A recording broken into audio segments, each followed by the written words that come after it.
Hey y'all, welcome to Right Choice Shearing. My name is Katie and today we have a severely overgrown llama. He hasn't been shorn in several years. This is probably his first shearing, maybe even ever. Never know what's gonna happen when you have a wild llama like this. We're very excited to get in there and to get this guy feeling better because it's been a long time since he's felt the breeze on his skin. But we've got sharp gear, no fear, so let's get over there and get shearing.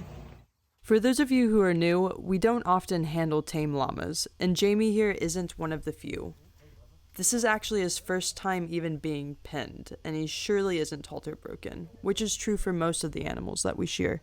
I stand behind him close enough not to get kicked hard, but also to convince him he can't move backwards. Holding fiber provides no stability because of the length of the mats. It's very important that everything we do is slow and low energy. I don't want him to stress out, and the only way I pull that off is if he can trust me. And the obvious damage to his bunny ears is a sure sign that he'll be head shy. We'll need to be extra delicate as we approach those. It's got a lot to come off.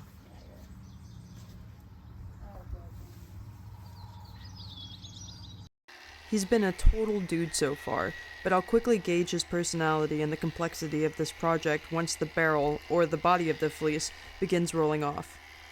I find it safest to position myself on the opposite side as I start on these overgrown cases.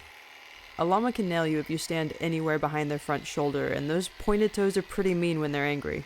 If this fleece falling scares him, I'll be safe from shots fired. My body also works as important pressure, telling him that he can't step away from the mats, hopefully convincing him to stand still instead. I'm not just worried about startling my new buddy. These mats are heavier than the standard growth, and due to misinformation, Jamie has missed 5 years of annual haircuts. The weight of this fleece pulls on the llama's skin, causing a tension wrinkle that I have to finagle my shears around and focus so hard on just not nicking him. My gear is designed to use the natural oils of the animal, but that requires me going against its skin. Cutting through mats and sticks is brutal for gear, but there's no other way to free him of this big hunk of fiber. My left hand works hard to manipulate the fiber, but it seems to expand forever without end.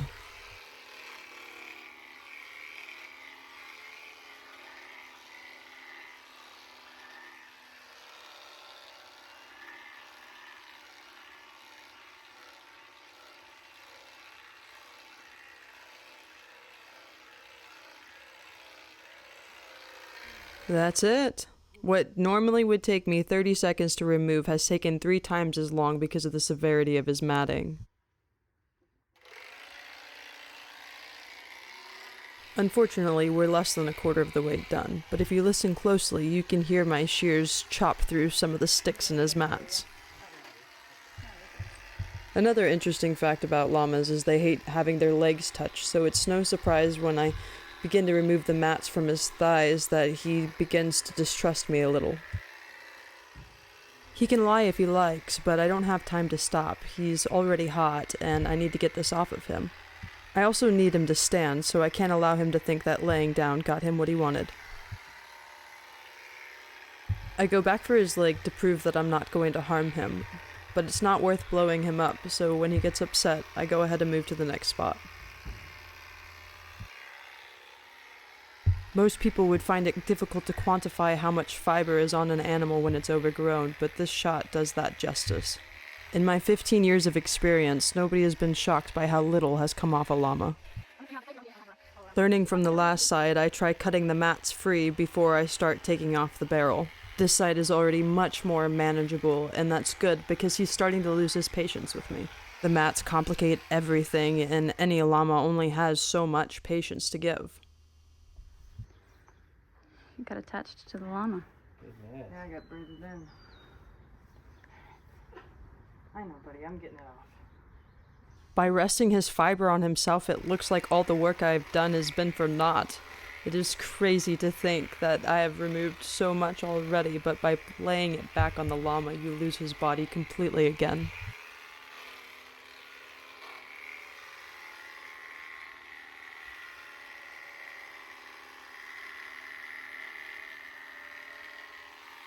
I make a mistake with my shears and I pull on his skin. I don't nick him, but it's enough to frustrate him and cause him to lose his patience. This is pretty less than ideal because I have a lot more of this blanket to remove, and if he lays down, that's going to make it incredibly hard. Or if he chooses to dance. Either way, it shows how fragile the relationship between animal and shearer is, and how much focus it requires in every moment. I'm pretty relieved to have the second half of the barrel off.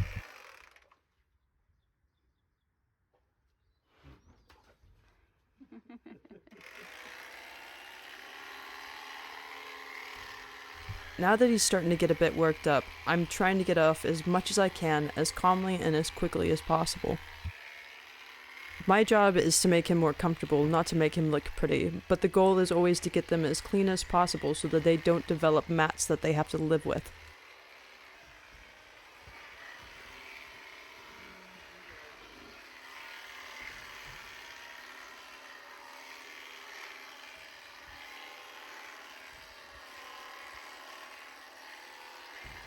The more impatient he is, the more time I spend outside of the fiber, and it's really run down my gear, so it's about time to change.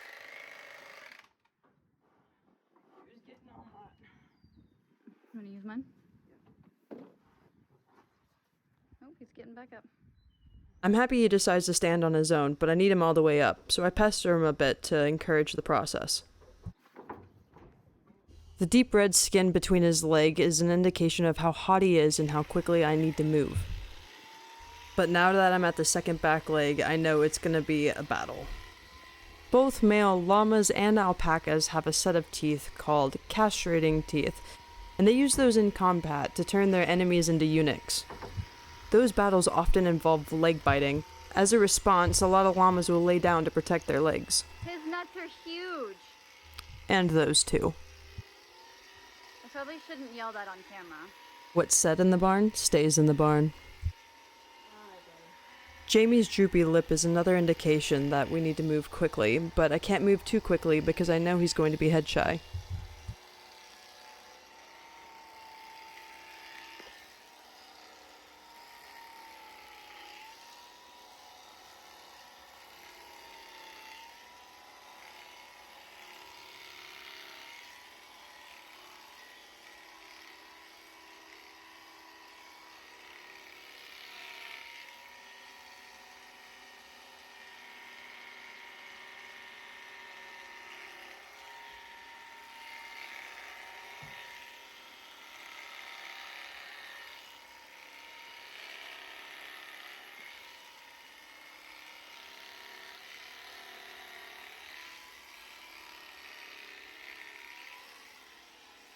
He's behaved excellently up to this point, which is extremely exciting because we'll be shearing him for many years to come.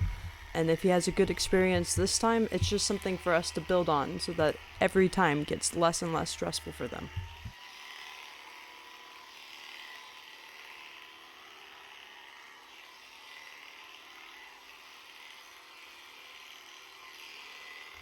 The front legs can be just as big of a challenge as the back legs are, but he's actually doing really well for me here. It's a good thing we've restored a little bit of patience and trust because going through his fiber has been so hard on my gear. I actually have to change my gear. Wow. He's eating up blades. Oh yeah. He's doing a good job though. He's a good boy. You're a good boy, Jamie. Honestly, maybe it was a bit soon to compliment because he was not having it on the back leg and he had kind of figured me out. It just as a counter, and honestly, that's where it all seemed to go wrong.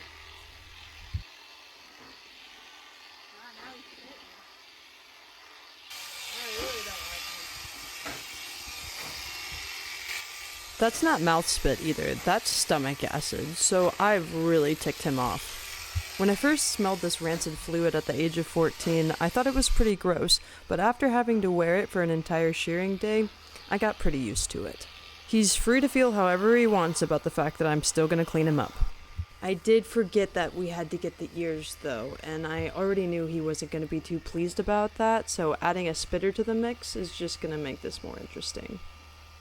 I don't want to yank on his ears because that'll hurt him, but I do need to grab his head so that he doesn't jerk it around while I'm shearing by his face. That was the last straw.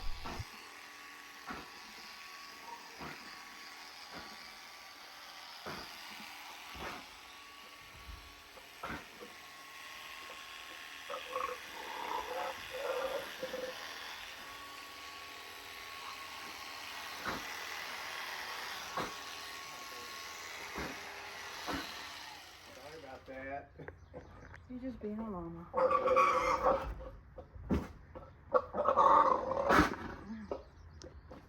You let me know if you want me to put it down. The llama or? The camera and help. Like, let me know if you want me to help. I just needed to remove some of the slack so that he could no longer point his spit, at least while Darian could clean up his tail. While she does this, you'll get a couple glimpses of his testicles, and they are far from the normal on a llama. They're elongated, and I imagine that this is the body's adaptation to intense heat that was trapped in there for many, many Texas summers. This is just one example of the many physiological effects of an overgrown fleece. The lines all over his body is another common thing I find in overgrown animals. I wonder if each line is due to a mat or maybe even a break in them. I have hair behind his halter. He's gonna have to keep the hair behind his halter. Atta boy, Jamie.